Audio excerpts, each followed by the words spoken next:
believe. These killings had been committed by private citizens and members of drug cartels, some of whom used the war as a cover to silence possible informants. The constancy and sheer velocity required its own nomenclature.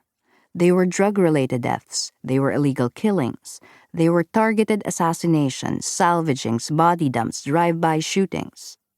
They were casualties in the Duterte administration's war on crime, or, as the news network ABS-CBN would put it, those who perished.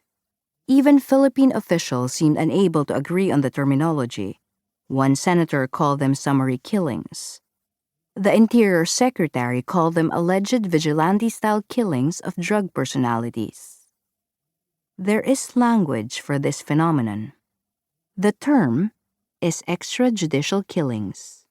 It was the single phrase that became commonplace on the street and on television, so common that a Senate resolution called for sessions investigating the recent rampant extrajudicial killings and summary executions of criminals. The repetition forced a shorthand, EJK. The press used it as a qualifier. The victims' families used it as a verb. The critics used it as an accusation. From the beginning of the Duterte era, recording these deaths became my job. As a field correspondent for Rappler in Manila, I was one of the reporters covering the results of the president's pledge to destroy anyone, without charge or trial, whom he or the police or any number of vigilantes suspected of taking or selling drugs. The volume of Duterte's dead was at times overwhelming, as was covering the powerful in a country where the powerful refused to be held to account. I ran away halfway through the war. At the time, I was investigating a series of killings in the capital. It was slow work. I hunted down witnesses. I culled official reports.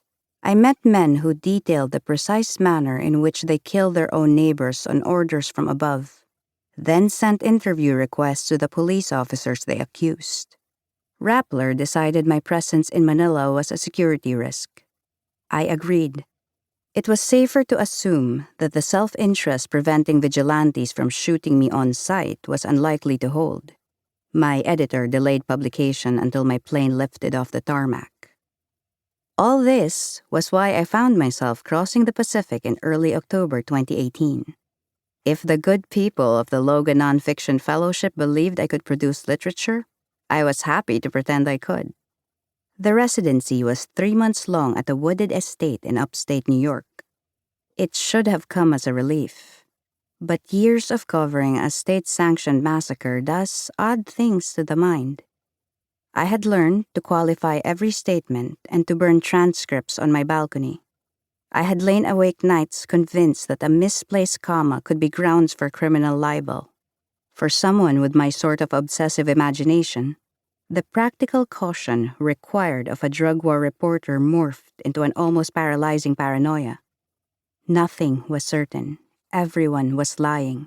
The man with a selfie stick was a spy for the cops, or a killer, or a fanatical supporter of the president likely to upload my photo of meeting a source onto Twitter. The fact that I was occasionally correct fueled the lunacy.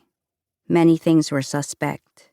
White vans, flashing lights, spam emails, men on motorcycles, automated credit card transactions, the waiter at the coffee shop, the hotel clerk asking for my billing address, a ringing phone, a dropped call, the doorbell.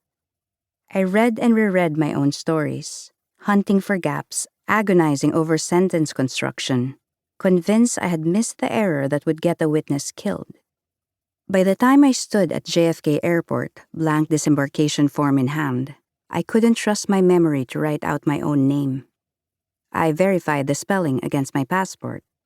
I remember distinctly the compulsion to find a second source, and found it in my birth certificate. The Albany countryside was a pretty place, even if a pack of cigarettes did cost $13 a pop. It was cold, people were warm, there was chocolate mousse for dessert, sometimes berries. I spent most of the first weeks trying to disappear into a fog of Star Trek and Agatha Christie, but the residency required I make an honest attempt at producing a book proposal.